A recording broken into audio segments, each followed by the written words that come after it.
হালকা হলুদ দিয়ে নিলাম।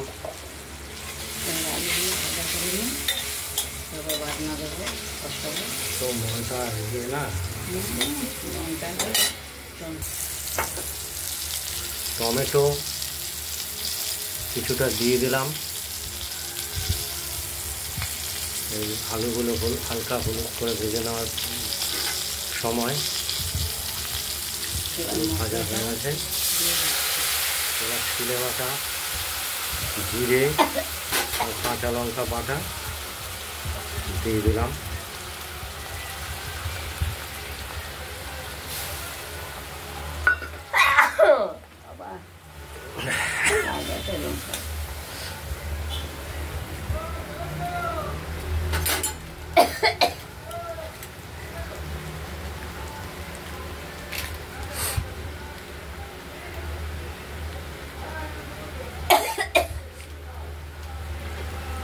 কাশ্মীরি মরিচ আজকে দিয়ে দেওয়া হলো,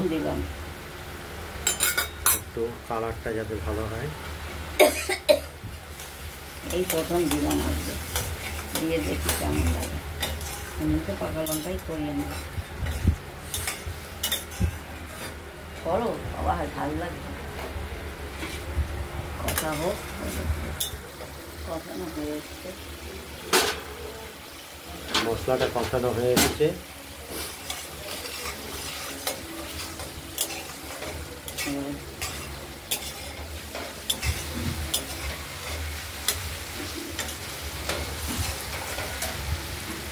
এবার জল দিয়ে দিলাম, বেশি করে দিলাম, কারণ পনিরের বড়া, পনিরের বড়া কিনে আনা হয়েছে বাইরে থেকে। এগুলো খুবই সফট, ছোট বলের মতো। আলুটা সেদ্ধ হোক, জলটা একটু গরম হয়ে টক করে ফুটতে আরম্ভ করলে ওই বড়াটা আমরা দিয়ে দেবো।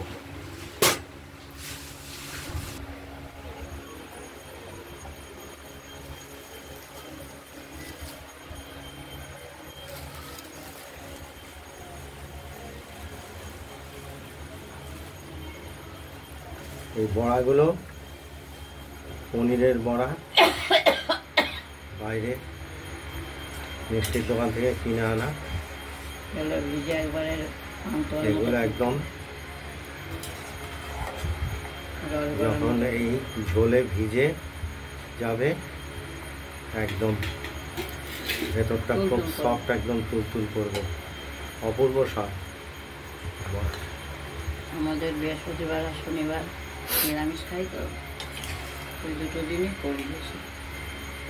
বৃহস্পতিবার আর শনিবার নিরামিষের দিন। আরেকটু হবে, আরেকটু হোক, আপনারা দেখতে থাকুন। পনিরের বড়ার ঝোল রেডি হয়ে গেছে, আপনারা দেখতে পাচ্ছেন। এবার খুব ভালো লাগে, এগুলো ফুলে আরো একবার রস ভরে থাকবে। বন্ধুরা, আপনারা বাড়িতে এই পনিরের বড়ার ঝোল রান্না করে দেখবেন কিরকম হয়, তার একটা কমেন্টস করবেন আমাদের। আজ এই পর্যন্তই, আমাদের সাথে থাকবেন, তাহলে নতুন নতুন ভিডিও দেখাতে পারবো। আজকের মতো এখানেই সমাপ্ত। সুস্থ থাকবেন, ভালো থাকবেন। আর লক্ষ্মী কুটিরের এই চ্যানেলটা, রান্নাঘর চ্যানেলটাকে একটু সাবস্ক্রাইব করে দেবেন, তাহলে আমরা নিত্য নতুন রান্না দেখানোর জন্য একটু উৎসাহ পাবো। এই পর্যন্তই, আর পাশের বেল আইকনটা বাজিয়ে দেবেন। নমস্কার।